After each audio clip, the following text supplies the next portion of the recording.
So hi guys, the next job we've got on the list is to fix the Caravan bumper. Unfortunately, when I was pulling it out of a dump station, the back of the Caravan swung around, made contact with a big wooden post, which that didn't go away, but my bumper did. So it cleaned off the bumper, made a bit of a mess on the trim a bit. So we'll just work our way through and see if we can repair for cheap, as we do, and see how it comes out. So let's get into it. Hi guys and gals and the undecided, Gary here from MangaMAC Workshop, where we fix, repair, sometimes break and have to fix again. Let's get into it. Okay guys, you can see here's the damage to the back of the van. Basically, as we pulled out, it caught this bumper and sort of the post was sort of the height of the actual trim there, and it just tore that off and bent the actual strip. So we'll carry on and do the repairs. Okay guys, what we've got to do is we photographed the bit of paper. I made a bit of a template up for the actual Caravan. So here's the picture of it there, brought it in, do a trace, and then we'll just clean this up and get rid of the things we don't want. And then probably the easiest thing to do to get a is just probably maybe do a line over top of this. I don't know. Yes, we've got all this rubbish down here, so probably if we just did a maybe what we might do is make this, highlight all that, make it just one of those things, which is just construction lines. Undo that. Do a pencil, make it black, and then it'll be easy just to draw it like this. Just do some points down here. And then that will give us a pretty good what we're after. Just like that. And then if we go to this icon here, we can do it on that. We can just probably just bend these how we want them. So that way we, instead of trying to figure out how to draw it, we don't need to draw it, just do this. Much better. And that way we've got a part we can cut out. And then we'll just heat it. Finish that. Oh, stop doing that. Dude.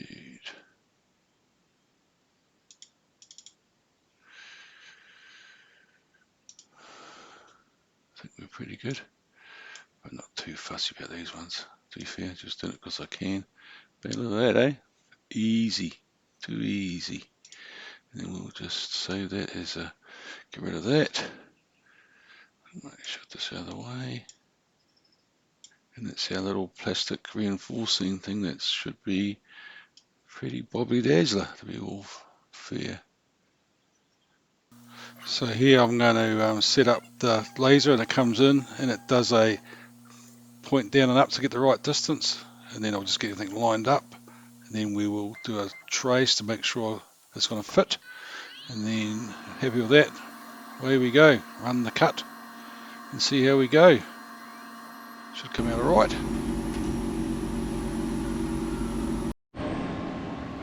Yeah, so that came out really good. Heated it up, did it on the laser cutter, did a template, took a photo, traced it, so that saved a lot of time, and you know, I can just clamp it all up and put it on and make sure it's all good. So we'll go test fit it. This is our fix, our patch, our strengthener, so that's all got to go onto there. There's our damage we've got to fix up after my little altercation with a post. Make sure they're all sort of got room to fit. Yep, so that's perfect. So I think what we'll do is glue that up and call it good. Right, so we've got our patch made up. Just give it a bit of a sand, I think.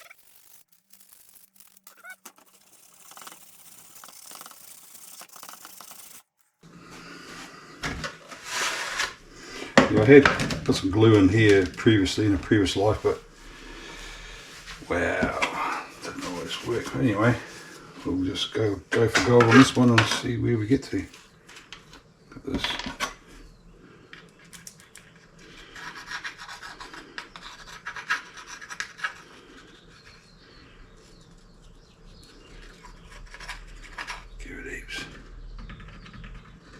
Yeah, this part here was going to be $600 to buy.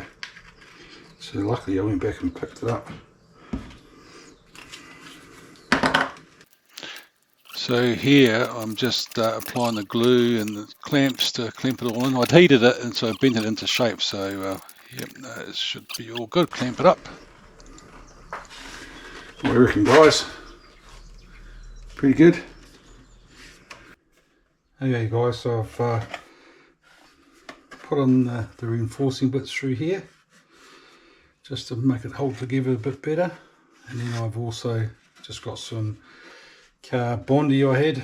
I'm just going to send that off now, send that piece there off, and then we should be all good to go. Hopefully it'll be strong enough and fits okay. Save me 600. Okay, so I've gave it a nice sanding off there.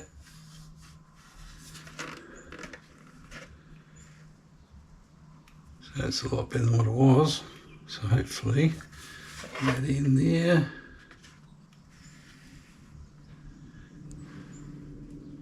So now I'll just throw some white paint on it and then call it near enough. Drill a bit of a hole in there and we're good to go. So hey guys, so I gave it a paint. I found some gloss white paint in the shed, as you do, and gave it a paint and you wouldn't even know I'd fixed it. Look at that, slight run there, but hey. It's a 50-50 job. Look good at 50 meters and 50 kilometers an hour. But you know, look, I'm real happy with that. That's like, so like I said, saved me 600 bucks. So that's ready to go. I'm going to drill a hole there, just do a test fit, and then we'll crack on to the next part of it. So yeah. So here I'm just decided to grind off the bottom of the trim because it was just too hard to bend it straight and straighten it out. So I just sort of gave it a bit of a trim back just to help things along a bit. So yeah, no, I think it came out pretty good, and it certainly made life a lot easier. So here you can see I've test fitting the new bumper and making sure everything sort of lines up as best I can get it. I mean, things are still a little bit bent. I've put some screws in there just to pull it in a bit to see if it, yeah, everything's sitting flush. Give a bit of a management adjustment with the old hammer there and a bit of a screwdriver, try and straighten things out a little bit better than what it was. And then I've drilled some extra holes, and then we're going to put some RTV in behind it. So I'm just going to leverage out a bit so I can get in behind it and give it a good old dose of RTV each side. So you fill up that side, and then we'll just wipe the excess off and put the screws in. That'll pull it all nice and tight and squeeze out the excess RTV on it, and it'll give us a nice good seal between on the joins there. And I actually put in a few extra more screws as well, just to make sure it's all nice and firm and we're looking quite good. And then I come along and looking at putting on, just tidying things up, checking my fit again, make sure it all looks okay. Put a bit more RTV in just to make sure. I don't think you can have too much with these sort of things, and it's hidden behind the bumper anyway, so it's not really a big deal. So I'll screw on the bumper. I just had to, I thought, well, put in a few more holes along the bottom there and screw in some more screws on that aluminium up against the ply. So it's an aluminium cover on the van. So I thought, while I'm there, I'll put in some extra screws just to make sure it's all pulled in nice and tight and clean and tidy, and that should make it a lot better for me. And then put the cover on, and then I found my actual little bit of plastic I paid $40 for wasn't the right size actually for the other side, so it doesn't quite line up. But I thought, oh well, I've already modified it and paid money for it, so I'll show a bit of RTV in it, and it should all look really fine. So here's the final product. I mean, I'm pretty happy with it. It looks good. It's a 50-50 job. Got at 50 meters and 50 kilometers an hour. But hey, for 40 bucks, can't complain. So we'll catch you in the next video.